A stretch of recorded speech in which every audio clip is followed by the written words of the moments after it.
Salve, nação tricolor, tudo beleza?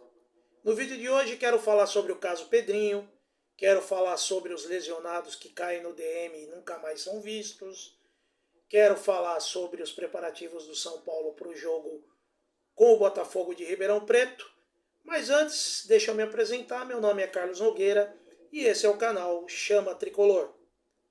Para você que está aí assistindo esse vídeo, dá essa força pra gente, dê o seu like, inscreva-se no canal, ative o sininho, nos ajude aí a crescer na plataforma. O seu like, a sua inscrição é muito importante pra gente, porque com isso o YouTube acaba recomendando a gente para mais pessoas. Tá? Então, nos ajude aí, tá bom? Bom, vamos ao vídeo. O primeiro assunto que eu quero trazer para vocês, eu quero falar sobre o Pedrinho. De acordo com o que eu tenho acompanhado, o Pedrinho ele solicitou o afastamento dele junto à diretoria para que sejam apurados, né, a questão, né, da agressão contra a namorada dele. Né? Diz que a namorada dele, nesse momento ex-namorada, fez um boletim de ocorrência afirmando que ele a agrediu, que xingou, que jogou o celular, enfim. Não vou entrar no mérito da questão, tá? O que eu posso dizer é que a atitude do Pedrinho eu achei correta.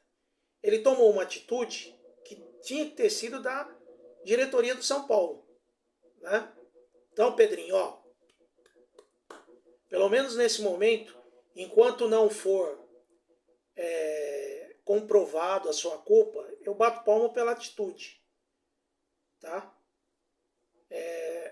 Sei que, se for comprovado mesmo, outras atitudes deverão ser tomadas aí sim por parte da diretoria do São Paulo. Mas só o fato do próprio jogador pedir para ser afastado, eu já acho que é uma prova de boa índole. Sei lá, minha opinião. Vamos ver, né, depois das apurações, o que se comprova. Sendo comprovada a agressão, aí a história é outra. Não podemos pré-julgar, tá certo? Bom, eu queria falar agora sobre o nosso DM. Já passou da hora também desse departamento médico, do departamento médico vir a público falar, da diretoria do São Paulo vir a público falar, alguém dá explicações para o que está acontecendo com São Paulo, com esse departamento médico. Nós estamos ainda no começo de março. Nós temos um mês e meio, 2 meses de temporada. Temos 15 jogadores estourados. Isso não é normal. Não é normal. São Paulo não está fazendo uma maratona de jogos. O Igor Vinícius estava sentindo uma pubalgia, ficou afastado, aí voltou a treinar, sentiu dores, vai ser reavaliado e pode ser que tenha que passar por uma cirurgia. Vai vendo. Agora o Thales Costa sentiu dores depois do jogo, do último jogo. Foi feita uma avaliação. Aí ele foi submetido a uma sutura no menisco, depois de exames de imagem, que determinaram a necessidade de um processo cirúrgico. E aí ele pode desfalcar o São Paulo por até 6 meses. O Arboleda tinha previsão aí de no máximo 2 semanas de ficar fora. Até agora não voltou. Isso para citar alguns casos. Aí agora estão falando que o Caleri, né, como eu falei no último vídeo, que optaram por fazer um tratamento convencional com o Caleri. O meu medo é perderem todo esse tempo para tentar recuperar o cara, para pôr ele para jogar no Paulista ainda, e no final das contas, terem que fazer procedimento cirúrgico nele também. Só pode estar de brincadeira, né? Brincadeira.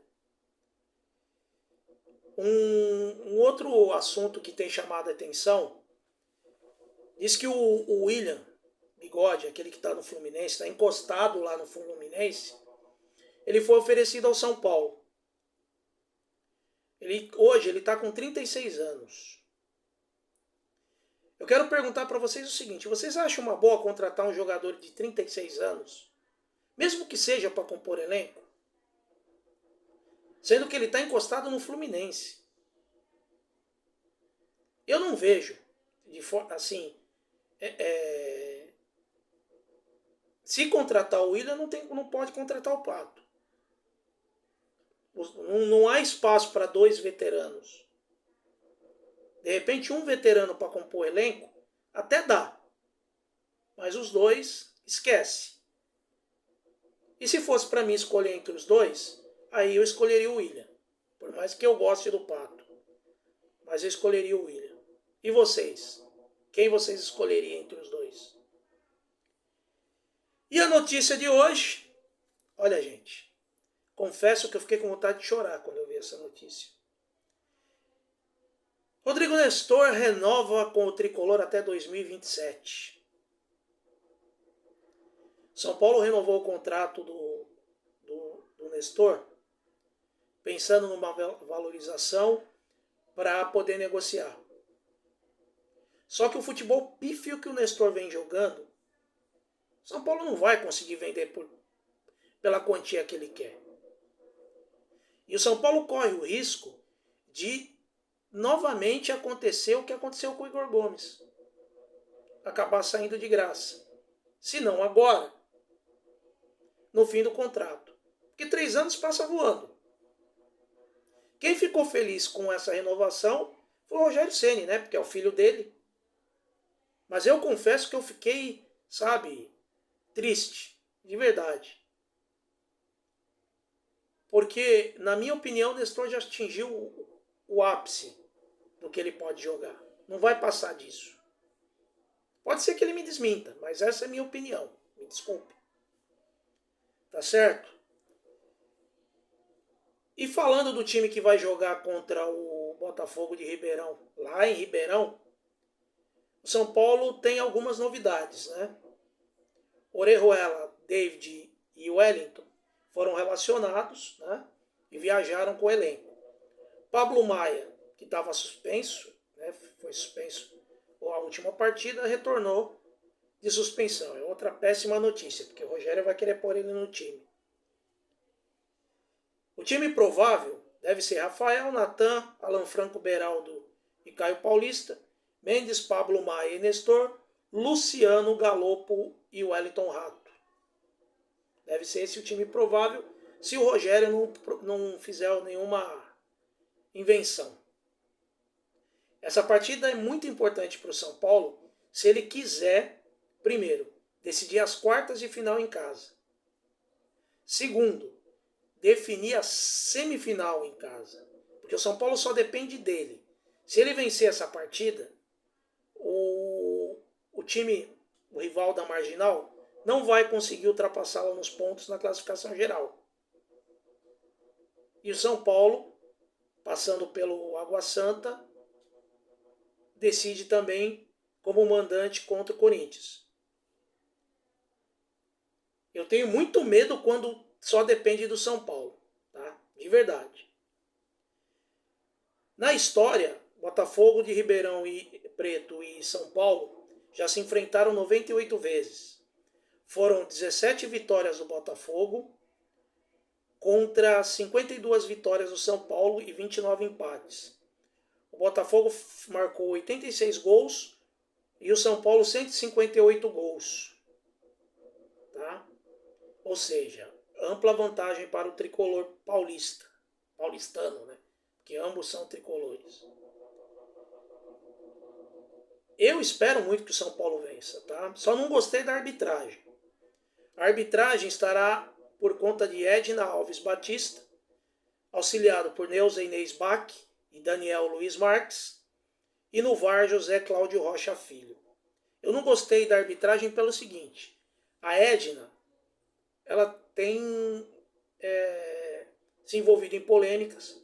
No último jogo que ela apitou entre Santos e Corinthians, depois da pressão que ela sofreu da diretoria do Santos, ela errou absurdamente contra o Corinthians.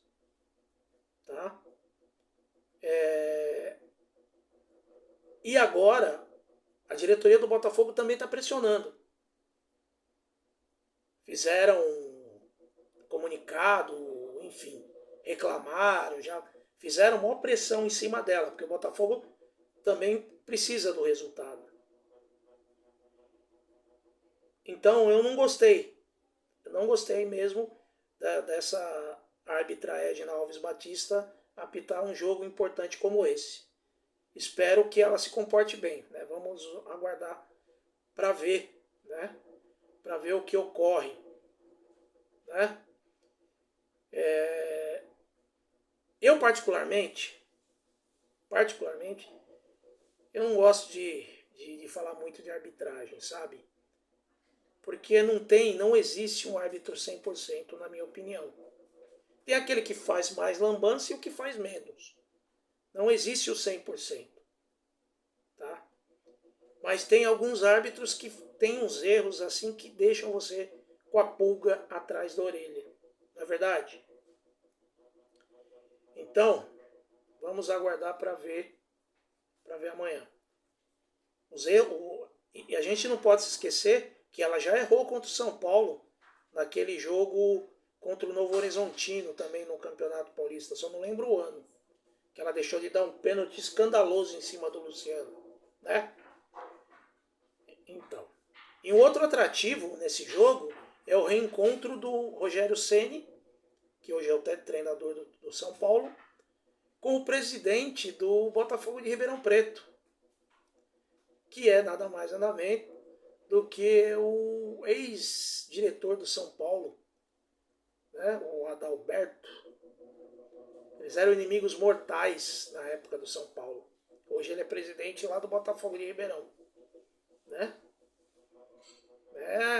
O mundo não gira, capota. Não é verdade? Bom, essas são as informações que eu tenho por hoje. Amanhã eu volto para fazer o pré-jogo. Tá? Lembrando que esse é o canal Chama Tricolor, uma chama que arde no peito e jamais vai se apagar. Até a próxima!